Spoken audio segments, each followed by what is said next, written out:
Hey, my book lovers! I hope you've had an awesome week. Welcome to the Nook of Books weekly podcast book review. I am so happy that you've tuned in this week. I am reviewing my read of Iron Flame. As you can see, I tabbed the crap out of this. Just wow. Now, I've been seeing a lot of mixed reviews about this book.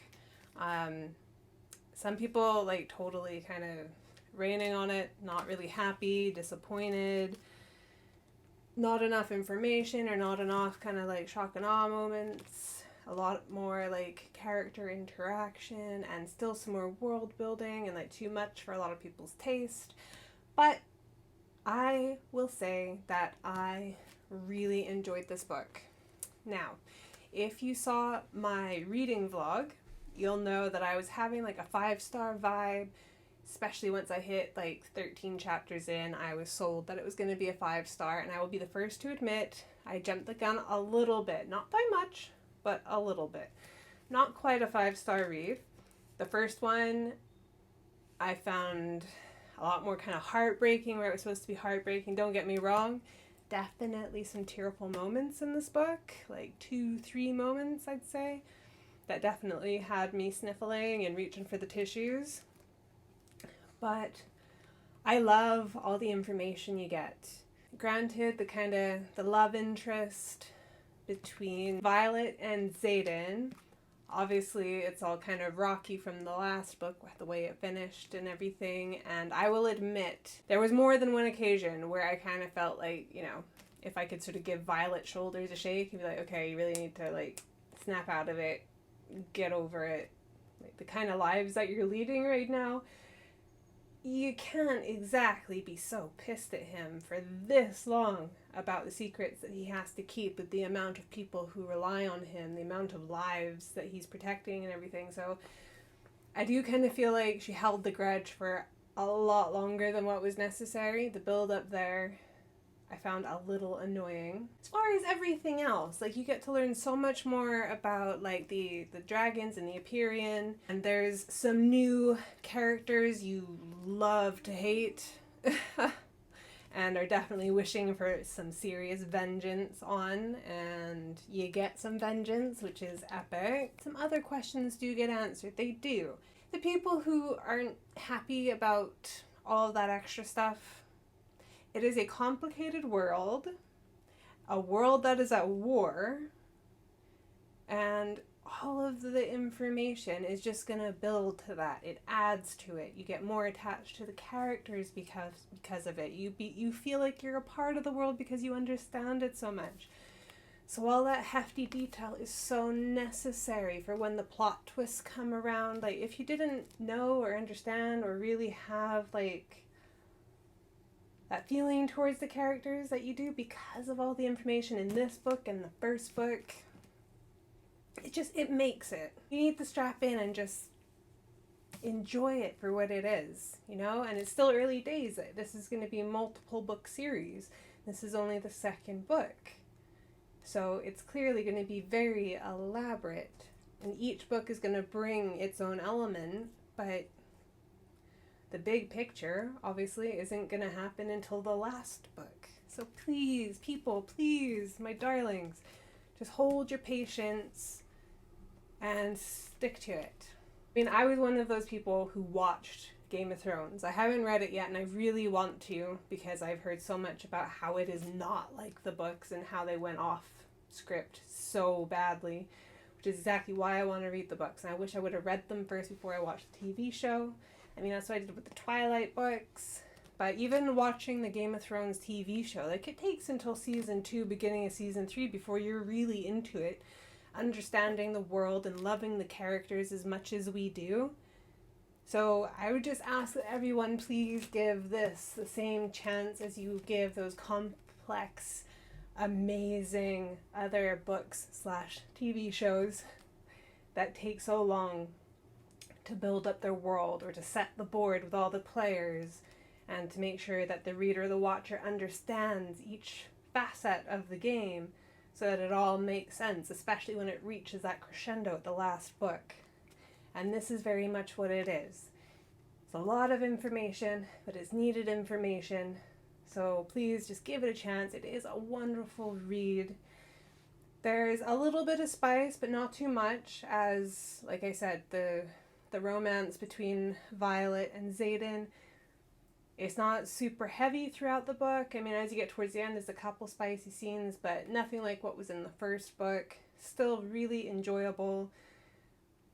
Like I said, the only thing I think which needed to move a little faster was Violet and Xaden working through their issues together. But even then, you know, it's like they're not at the same war college anymore. Xaden graduated. Violet's now a second year. So they only get to see each other, I think, like once a week.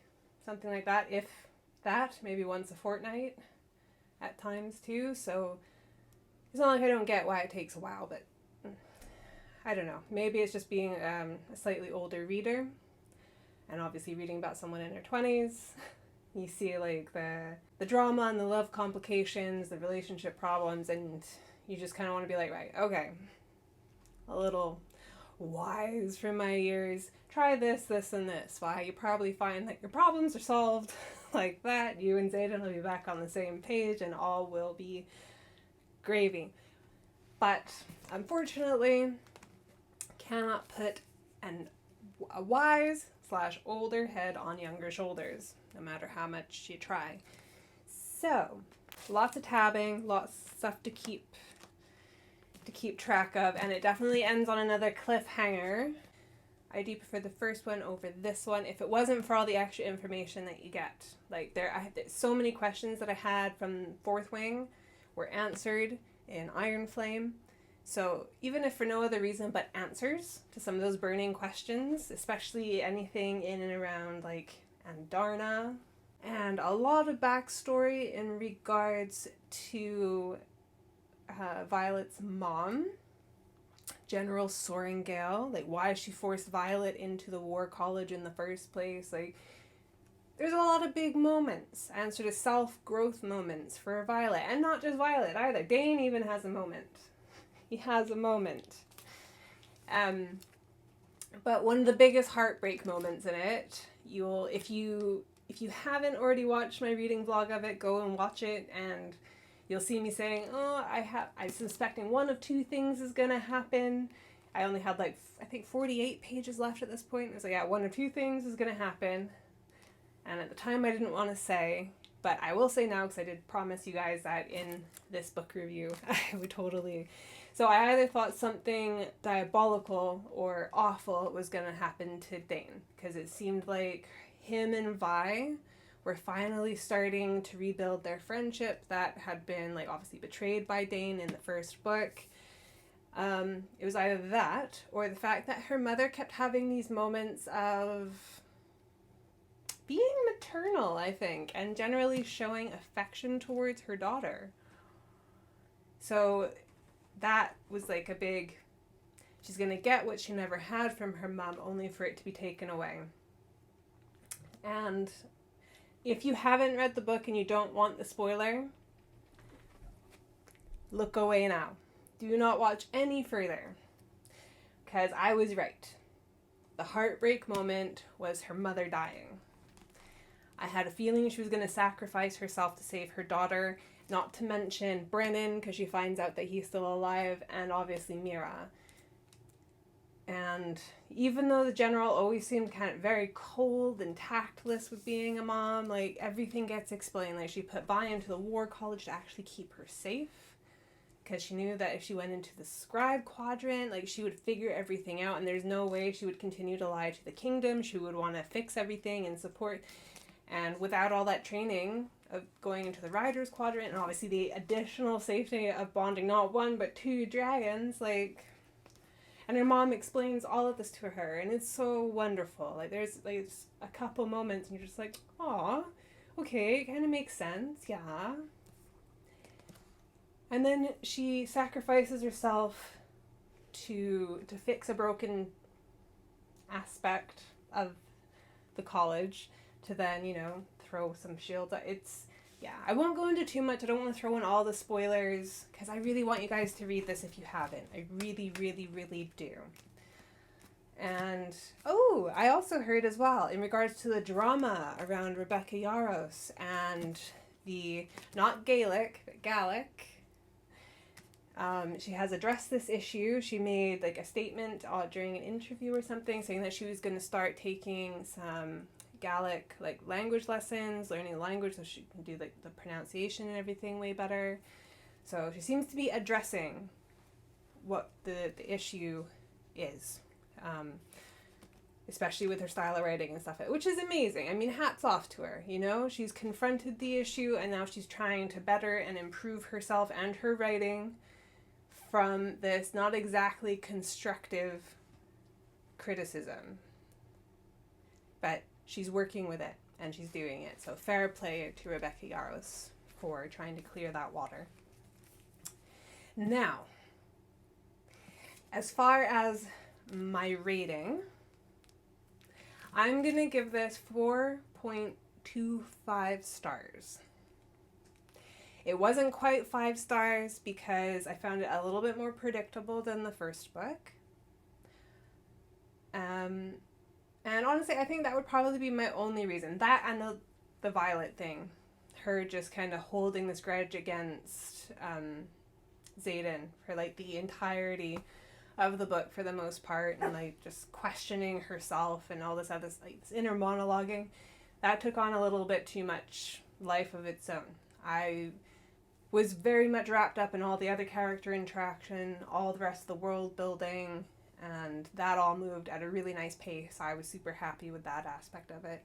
So 4.25 stars. I will definitely be reading the next one, and I heard a rumor that probably like a week or so now, but 2 weeks after this was released, we would be getting an update as to when the third and maybe even the fourth book would be released. And I think it might be as early as next year, like sort of March, April time. That might be total rumor, so do not take it as gospel. But that's kind of exciting, you know? I don't have to wait too long. Another thing I also heard was people picking on her grammar and everything, but, you know, it read through beautifully for me. I enjoyed her writing very much.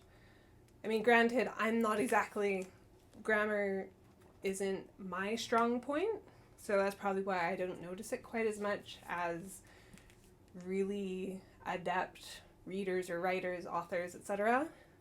But I didn't find anything wrong with it. I think it was an absolutely fantastic book. Really good read. Worth the wait. Not that I had to wait very long. I was one of the lucky ones. I only had to wait like a month and a bit. But now, definitely waiting eagerly for book 3, which will hopefully be with us early next year. And yeah, I think that about covers it. Like I said, not too much spice. World building moves nicely. The story arcs nicely. The flow is good. Character interaction is good.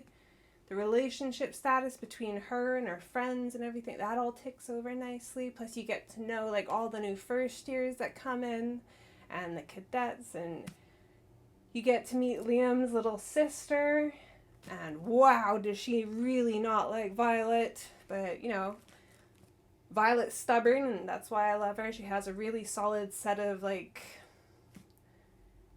self-beliefs and rules that she won't cross.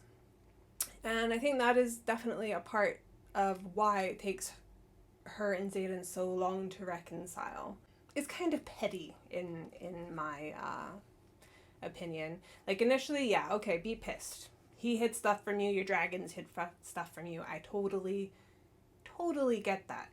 But like I said, in this world, it's like everyone has to keep secrets to some degree. So she can either suck it up and deal with it and realize that Xaden will open up at a pace that he's comfortable with, because not everyone is an open book. Not everyone can be an open book. But if she can't accept that, then, you know, fuck off. That might be a bit harsh. Maybe that's why. I mean, it's adult fantasy, but that aspect of it seems a little YA for me. And I think I've gotten to the age where I feel a little bit more no nonsense with romantic relationships. And, you know, communication is key. If you have something to say, you just say it. You just say it. You try generally, you be diplomatic about it, but you just say it. Anyways, that's a whole different tangent. I'm not doing relationship advice. This is all about the book. So yes, grab Iron Flame if you haven't already. Give it a read. 4.25 stars. I will be recommending it. I've already got it as a gift for a couple people for Christmas because I think it's going to be an awesome winter read. And indeed, that concludes this week's podcast. I hope you enjoyed the book review. If you did, please hit the like button and subscribe. These are free ways that you can support me and my channel because I upload content like this every single week. I have my general videos on a Monday, and then I always have the podcast on a Friday evening. I did shift from noon to 6, so we're kind of seeing how that goes. And remember to tune in next week for the next episode. Have an awesome weekend, guys. Much love, my book fairies. Much love. Mwah.